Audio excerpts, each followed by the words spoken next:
Hello and welcome. This is the news on Mitv. I am Tomisin Ojo. First, the headlines. Buhari French president meet in Aso Rock. Senate moves to consider state and community police bill. And on the foreign scene, China embassy in US issues security advisory to nationals. And on sports, Sweden beats Switzerland 4-1 to reach 1-0 to reach World Cup quarterfinals. Now the main stories. President Muhammadu Buhari on Tuesday met behind closed doors with the French President Emmanuel Macron at the presidential villa Abuja. The meeting started at 4:34 p.m. when the French president arrived at the State House, Abuja. Ogun State Governor Ibikunle Amosun was among the top government officials that received Macron at the forecourt of the presidential villa. The French leader discussed issues bordering on security and terrorism with President Buhari. Macron is currently at the African Shrine, a nightclub in Lagos, founded by the Nigerian music legend Fela Anikulapo Kuti. The Senate has directed its Committee on Constitution Amendment to resubmit the bill on state and community police within the next 2 weeks.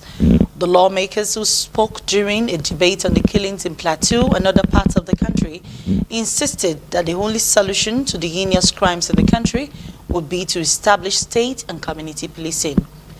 Coming through a matter of urgent public importance, former governor of Plateau State, Senator John Ejang, lamented the situation and how the people of the state are living in fear. The motion was, however, supported by another representative of the state. The lawmakers in further contribution demanded for a fast track of the police reform bill along with the Peace and Reconciliation Commission bills presently before its relevant committees. Confronting our country with reference to some communities in the Plateau North and Central Senatorial Districts have become intractable. Also note the communities in Barkin Ladi, Riom, Jos South, Bassa, Bokos, and Mangu local governments areas have been under persistent violent terror attacks from herdsmen, which have led to the murder and the displacement of many people. Even in the conventional war rules, you don't have to kill children. You don't have to kill women that are helpless.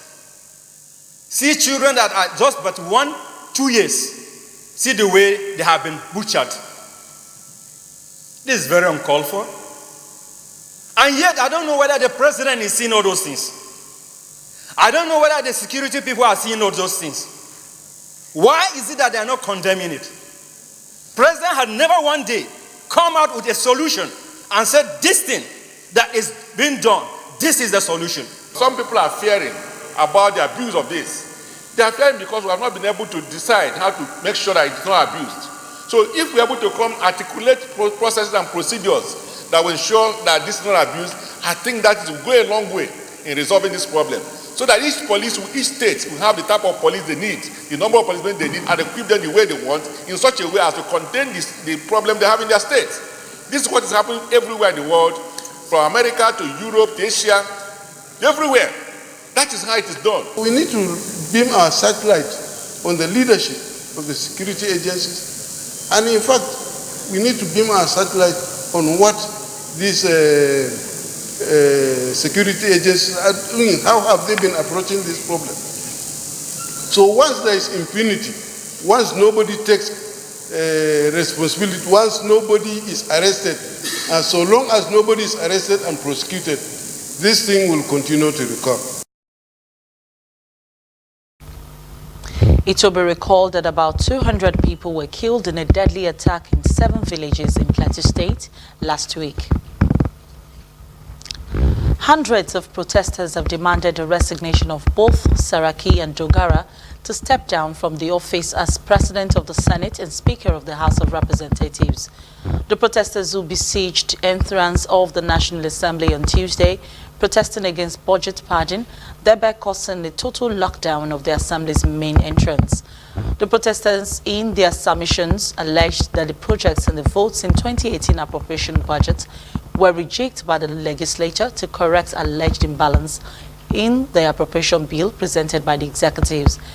National Assembly correspondent Folashade Abdulsalami reports that the protesters therefore called on EFCC and ICPC to wade into the matter and to do a thorough job of exposing federal lawmakers who are in the habit of ripping Nigerians off, noting that the national annual budgets have been padded over the years to the disadvantage of 180 million Nigerians and for the privilege of a few individuals. They further allege that the leadership of the National Assembly lacked the requisite credibility and moral capacity to hold their positions of authority. Whether in the red chamber or in the green chamber, none of these chambers ever sat to take assessment of what they have been doing in the name of constituency project. Yes. Now, the worst scenario that happened lately is these people went to the extent of knowing how to manipulate the system, manipulate the executive by proposing that they should, in their own way, increase the benchmark. Increasing that benchmark, meaning, okay, let us raise the bar so that the excess money that will be realized, we have it. Yes. The National Assembly has about 170 billion, yes, which is separate from their own money. Enough is enough. We're here to speak, we're here to raise our voice. Those that are culpable on this act from 2016 to date, they must be punished. The National Assembly is being headed by a Saraki cannot come up to the plinth of integrity. So the padding of the budget is not in the interest of the masses. Even if you are saying you are not a rubber stamp agency, your duty is to scrutinize the budget. Your duty is to make sure that what is in the budget is in line with prudent management of finances. It's in line with efficient management of finances, not to go and make a bogus budget and then go behind and begin to corrupt public servants, begin to negotiate with heads of agencies and ministries to collect bribes and kickbacks and so on and so forth. Protesters further vowed to continue the protest until the leadership from both chambers addressed the alleged impasse surrounding the 2018 budget. In the meantime, the security operatives in the National Assembly had a hectic day, dissuading protesters who stormed the National Assembly in their numbers. Meanwhile, senators have unanimously questioned the rationale behind the protest of some Nigerians alleging inclusion of constituency budgets in the 2018 budget.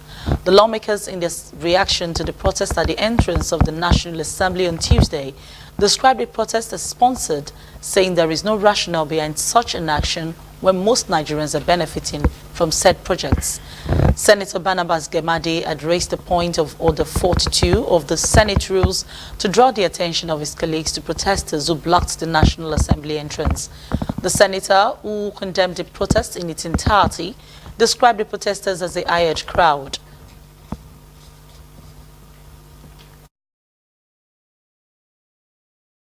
Part as Senate, we must continue to exercise our oversight functions to ensure successful implementation and value for money.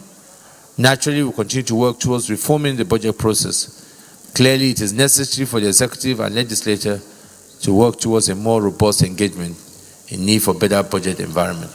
In closing, my distinguished colleagues, let us maintain the standard we have set for this historic 8th Senate. The remaining work on constitutional review process, the pending concurrence issues, unconcluded bills, especially the 3 PIB components